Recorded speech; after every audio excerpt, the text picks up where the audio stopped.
Greetings, citizens! Failure to report here. To report on two persons involved in a pretty gross interspecies relationship and a hobby of stealing things from the UEE. That's right, boys and girls. I'm talking about the criminals escaping justice in their fancy Crusader Mercury, the belligerent duck.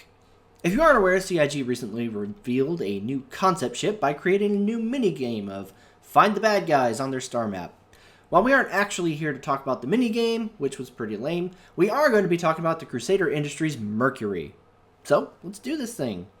First and foremost, the Mercury is manufactured by Crusader Industries, the same company which has brought you gems like the Genesis Starliner for hauling meat bags, the C2 Hercules for hauling the meat bags crap, and the A2 Hercules for cluster bombing unsuspecting meat bags in their rovers with more ordnance than was needed to win the Second World War.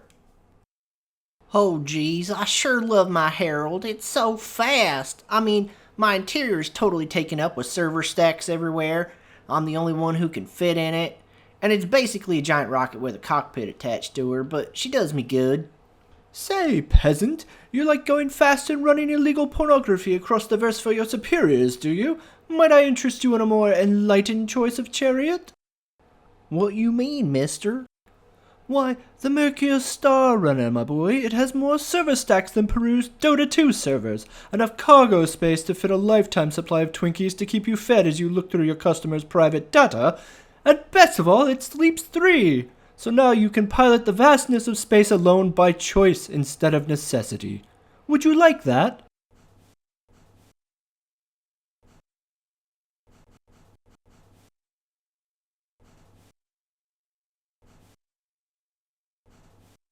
Well then, there's a good lad. So, if you aren't asking yourself why you would ever want to own a Herald or a Cutlass now, you should probably start. Because this thing just dumps all over the other two, while also pushing the ability to haul a solid amount of cargo through the same jump point size. The only real reason to not own one over the other two might be the concept price point of 200 Warbond or 225 with RSI credit.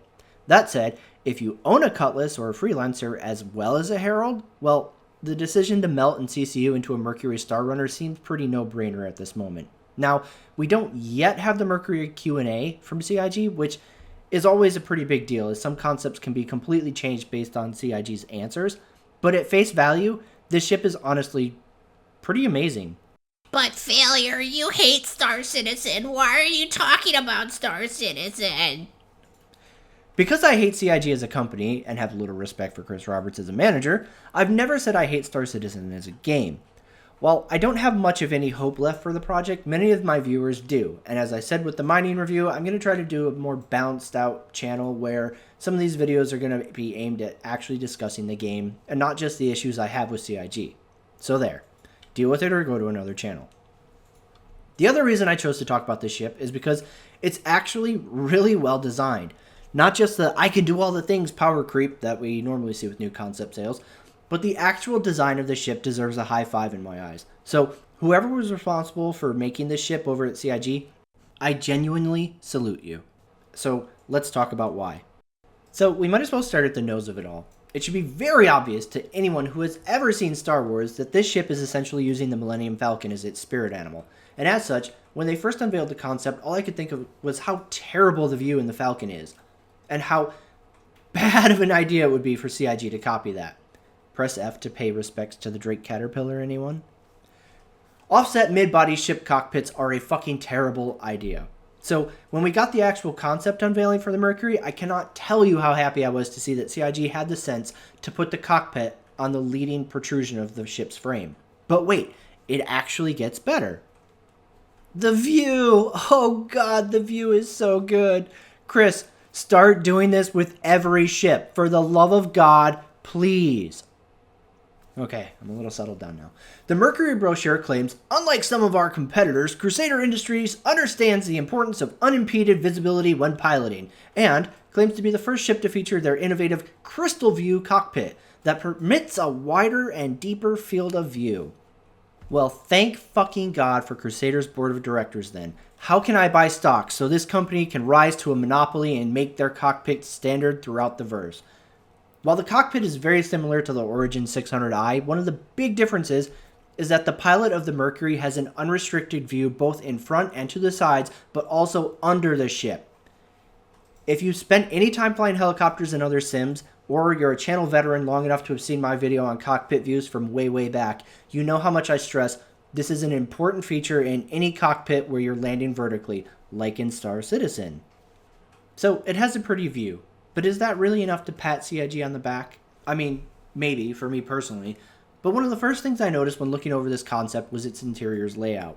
It both fills me with pride that CIG is finally figuring out how to functionally lay out an interior, but it also reminds me of the beloved Retaliator and what a fucking nightmare that thing became.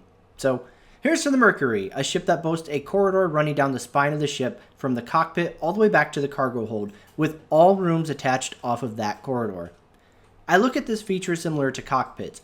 They need to be standard on every ship. One of the big advantages the Mercury has because of this layout and its speed ramp is the ability for the crew to quickly run aboard, button up, and sprint in a straight line to the cockpit, which some other ships would leave you running left, right, up, down, left, right, up, down, left, right, up, down corridors and ladders just to get to the pilot's chair. While the Mercury's size of 40 meters may have led to this layout being an easy no-brainer for CIG's design team, I'm going to hold out hope that the community highlights this functionality and CIG takes note and tries to push towards this in future concepts and redesigns, because it's a huge benefit and should be standard across every ship.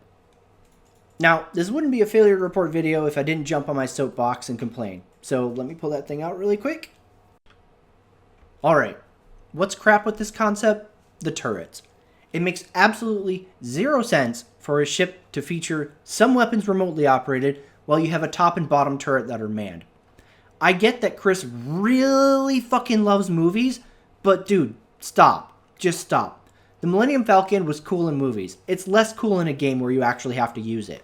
That turret tube being in the cargo bay just takes up space, which wouldn't have been wasted if you had just made the top and bottom turrets remotely operated as well.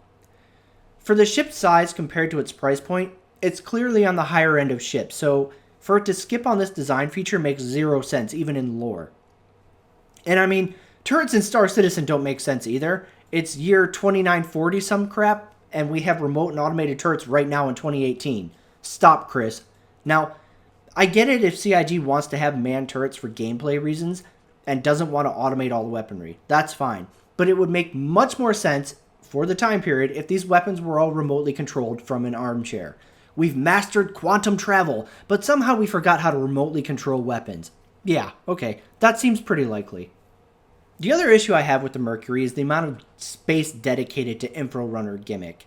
Is the Mercury single-handedly running Google in the future? How many server stacks do they really need for data running? So you're telling me I can get a wallet-sized portable 1TB SSD on Amazon in 2018, but in the distant future, we're running server rooms the size of a large New York apartment just to carry data for contracts? Like, come on, CIG. Why is everything in Star Citizen a step back in terms of technological advancement? I mean, it's one thing if you can't think outside of what we have now. Fine, I get that. But when you actively dumb down Star Citizen's technology 900 years in the future, lower than what we have available to us right now, it feels like whoever's coming up with this crap, these terrible ideas, they're stuck trying to, relive their glory days of being a 1990s game developer and can't think outside of that box. Chris, sit down. Brace yourself, okay? Pull out one of your desk bottles if you need to. I know you have one next to you. This is going to come as a shock, but technology has changed quite a bit since the 90s. I know. Whoa, it's mind-blowing. Crazy, right? So, the turret tube interfering with the cargo bay, the wasted space of the data server rooms. What else do I have to complain about with the Mercury? Honestly, until we get the Q&A, these are my only gripes with the design. I've seen some people complaining that they wanted to be able to put a cyclone in the cargo bay, but honestly, I feel like if CIG had given the Mercury the ability to carry around a cyclone, it would have been way overboard. The ship already makes the choice of owning a Herald seem pretty silly, and gives serious question to owning a Cutlass or a Freelancer as well. If you could toss a space jeep in there too, God help Misk and Drake, because if that ever comes to pass, I honestly don't see a reason to own their ships anymore. So, all things considered, I think this concept is more or less amazing. While we don't know all of the details yet on weaponry and some other minor things, which hopefully will get put out and answered with the Q&A, I really feel like this ship is incredibly well-rounded for performing a number of tasks, as well as having some pretty solid design choices in terms of visibility and layout. If CIG managed to churn out a few more concepts and redesigns of this level of functionality, I'd almost start feeling hopeful that you can in fact teach an old dog new tricks. So, all in all, well done CIG. The Mercury really is an impressively designed ship. This thing gets the failure stamp of approval. I'd like to take this last minute to thank all of our channel's recent subs. We very recently hit 3,000, which if you had told me we would ever come to this milestone a year ago, when I was ranting about turret design, the screwed over Vanguard, or showing people how to do LTI tokens, I would have had a pretty proper laugh at the notion. Yet, here we are. The only thing more amazing to me than the fact that we passed 3K is the makeup of the people on this channel. That we have viewers who are both active backers with dreams still going strong for Star Citizen, as well as backers who have walked away seems a testament to me that you can in fact offer an outside perspective of this game, and hope that it provokes thought and question within the game's community, regardless of your level of current support. So thank you, all of you, for motivating me to continue this channel long after I thought I'd be doing it. I think most of us are still here because we wanted the dream of Star Citizen at some point.